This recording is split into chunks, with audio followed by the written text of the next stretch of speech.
Mas dumarami ang kaso ngayon ng cybercrime sa bansa. Ayon po sa PNP, pinakatalamak na cybercrime cases, online selling scam, credit card fraud at ang investment scam. Makakausap natin ngayon si Colonel J. Guillermo, ang hepe po ng Cyber Response Unit ng PNP, Anti-Cybercrime Group. Magandang umaga, Colonel J.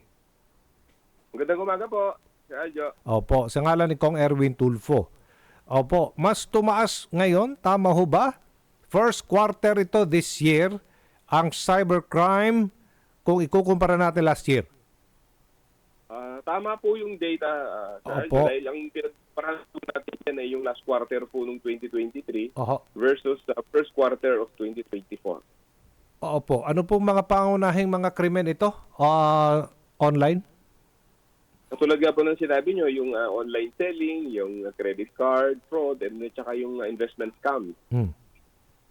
Ito ba'y, opo, paano natin po maiwasan po ito muna, sir, no? Kasi hindi po kaya talaga ng PNP ito eh.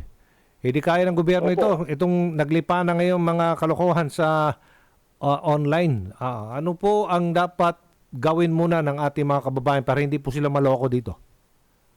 Opo, isa-isahin ko po para Opo. kasi po, yung sa online selling or online buying, siyempre ang modus po kasi yan ay, kunwari, kung ikaw ay bibili, sasabihin sa iyo nung nagbebenta, mag-advance payment ka muna, or ipadala mo na yung pera through digital platforms or kung minsan sa online banking account.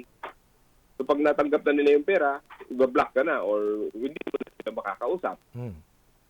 So katulad din naman po sa online selling, yung ikaw naman ay legitimate na seller, meron namang magbebenta na hingin mo yung payment or screenshot na nagpadala na siya ng pera sa ibibigay mong account.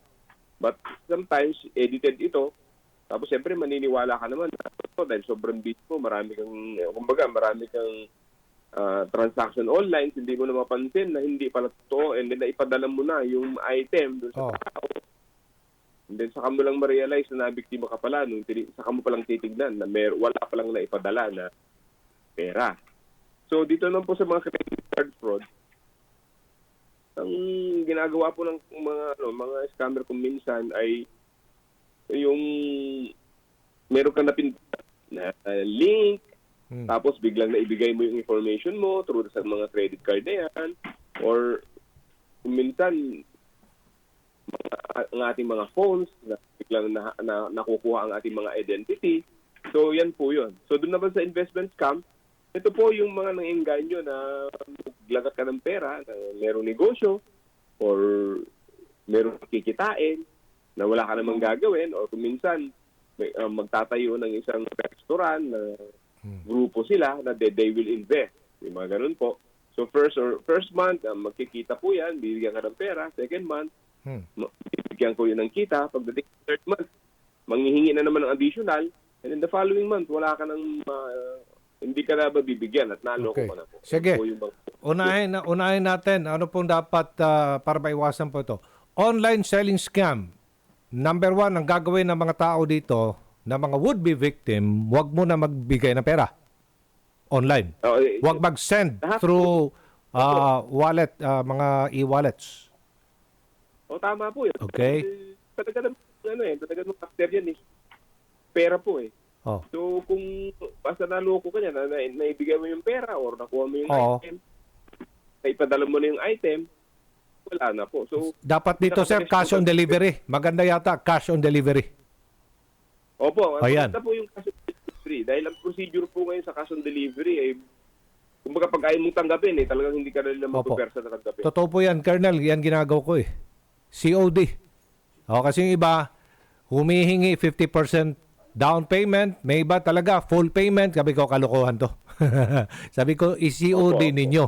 Cash on delivery dito sa office na ito. Ayan. So, online selling scam yan para makaiwas. Yung credit card fraud, anong dapat gawin? Anong aksyon natin dyan? Huwag po tayong basta-basta mamimigay ng ating information or yung ating credit card, huwag na huwag natin, kumbaga discipline kung bumibili ka man o gumagamit ka man ng credit card mo sa pagbili sa mga online platform din. siguraduhin mo na itong platform na pagbibigyan mo ng information mo ay legitimate. Kung minsan, may mga phishing link yan, akala mo legitimate yung platform na napasukan mo, yun pala hindi nagre-react. Ang kinukuha lang niya dyan is the identity, the card number, plus yung security number ng ating credit card. So after na makuha mo yun, wala nang reaction. Yun na yun, doon na po nabibiktima. So importante ho dito, wag i-click yung mga links na yan. Bawal. Opo, at wag. wag magbibigay ng information. Okay. Kahit naman i-click mo yan or kung hindi mo naman naibibigay o wala kang information sa gadget mo, wala rin naman po siya makukuha. Tama. Okay. Investment scam. Wag naman maniwala kaagad. Too good to be true na yan. Wala kang gagawin. Wag kang mag-invest. Tama ho ba? Tama po yun. Basta sa investment scam, meron yung pang-aki dyan na 10%, 10%, 20% Monthly ha? 10% monthly, sir?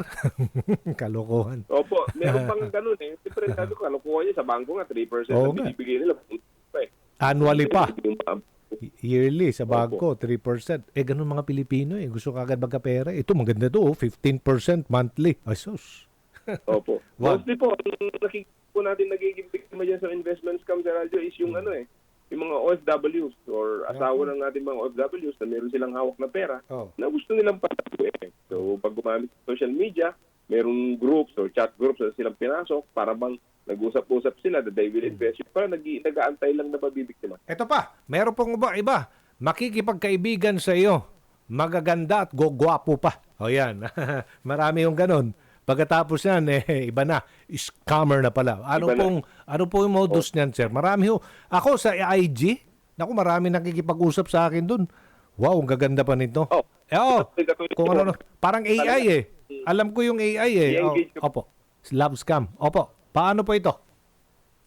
Yung sa love scam naman, dati-rati, sa mga dating sites, so nang-iinganyo, nabibiktima ka, tapos tutulungan mo. Pero po ngayon, ang style nila is through investment scam na. So kung may kakilalang babae, siyempre, hindi naman yun pag-usap nyo pa lang, manghihingi na siya ng pera, liligawan ka, papapaibig mo. Oo, totoo yan. Hanggang sasabihin niya siya, meron akong ganito, investment scam din. So oras na nagpadala ka rin ng pera, wala na. Anong hirit nila? Para hinga ka ng pera, usually. Parang joint investment para sa future na kunwari kailangan natin mag-joint investment para kung magpapakasal na tayo. So naging boyfriends o naging ano mo na siya, maging girlfriend na siya or boyfriend, nagkarelasyon na kayo online. Ganun ba 'yon? Opo. So matagal po yung proseso, syempre. Kaya kailangan liligawan ka muna or so nakuha niya ng loob mo, naniniwala ka na papakitaan ka niya ng ganito ang trabaho niya. So, anong gagawin po ni Inday? Usually po, mga natin, makasambahay. Oo, ang dami. Sabi ko, mag-ingat kayo sa mas... Mostly po dito sa radyo, baka OFWs natin. OFW din? Opo. Opo. So, investment pa rin ito. Sila po yung prone na mayroong pera Gumagamit sila ng mga na mga picture talaga ng mga, tinitingnan ko, may mga friends pa Listahan ng mga friends, may mga followers sila.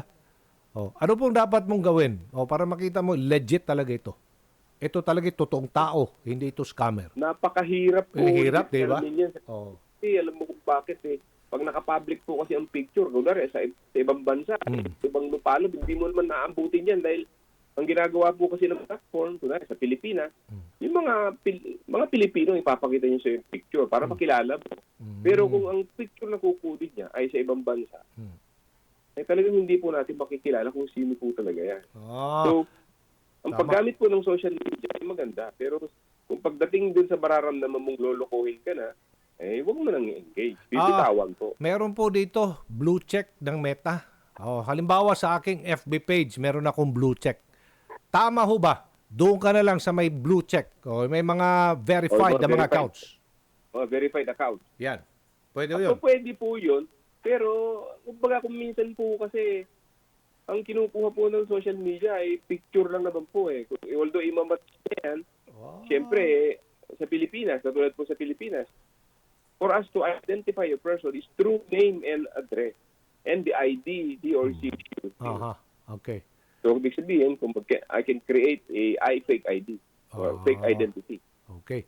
So, ang lesson dito, learn, huwag makipag-usap pag hindi kilala at iba na, kahinainala na ang kanyang pakay sa iyo kung bakit ka kinakaibigan. Yan. Opo, pag nanghingi ng pera. Yan, pag nahingi na ng pera. Oh, sus, forbida. Yan ang mga red flag po dyan. Okay. Maraming salamat po sa inyong oras, Colonel J. Guillermo, ang hepe ng Cyber Response Unit ng PNP, Anti-Cybercrime Group. Thank you po. Maraming salamat din po.